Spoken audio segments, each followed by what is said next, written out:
মৃত্যুর সঙ্গে লড়াই করে ওপারে পাড়ি দিয়েছেন লোকসঙ্গীতের বরেণ্য শিল্পী ফরিদা পারভীন। সর্বস্তরের মানুষের শ্রদ্ধা নিবেদনের জন্য কেন্দ্রীয় শহীদ মিনারে নেওয়া হয়েছে তার মরদেহ। সেখানে শ্রদ্ধা জানানো শেষে শিল্পীর মরদেহ নেওয়া হবে ঢাকা বিশ্ববিদ্যালয়ের কেন্দ্রীয় মসজিদে। বিস্তারিত জানাচ্ছেন লাবণী আক্তার।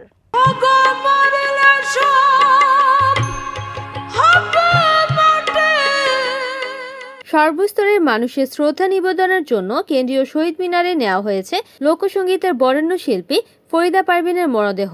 সেখানে শ্রদ্ধা জানানোর শেষে শিল্পীর মরদেহ নেওয়া হবে ঢাকা বিশ্ববিদ্যালয় কেন্দ্রীয় মসজিদে।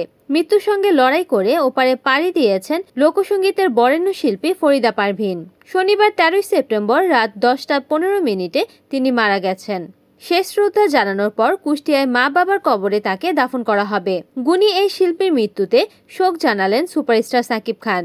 সামাজিক যোগাযোগ মাধ্যমে এক পোস্টে সাকিব খান লেখেন, লোকসঙ্গীতের দেশবরেণ্য শিল্পী ফরিদা পারভীনের মৃত্যুতে গভীর শোক প্রকাশ করছি।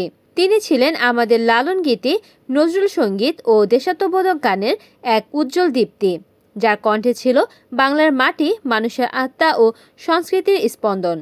তার কাছে তার অনন্য সাধনা ও সুরের ছোঁয়া আমাদের হৃদয়ে চিরকাল স্মরণীয় হয়ে থাকবে। কলাকুশলী সহ সর্বস্তরের মানুষের শ্রদ্ধা নিবেদনের জন্য শিল্পীর মরদেহ কেন্দ্রীয় শহীদ মিনারে নেওয়া হয়েছে। সেখানে আরেকটি নামাজের জানাজা হয়েছে। আনুষ্ঠানিকতা শেষে মরদেহ কুষ্টিয়াতে নেওয়া হবে। সেখানকার পৌর কবরস্থানে বাবা মায়ের কবরে ফরিদা পারভীনকে দাফন করা হবে। লালনের গানের বাণী ও সুরকে জনপ্রিয় করার ক্ষেত্রে ফরিদা পারভীনের অবদান সর্বজন স্বীকৃত। শুরুতে নজরুল সঙ্গীত, পরে আধুনিক গান দিয়ে ফরিদা পারভীনের যাত্রা শুরু হলেও জীবনের বেশিরভাগ সময় কেটেছে লালন শাহের গান গেয়ে।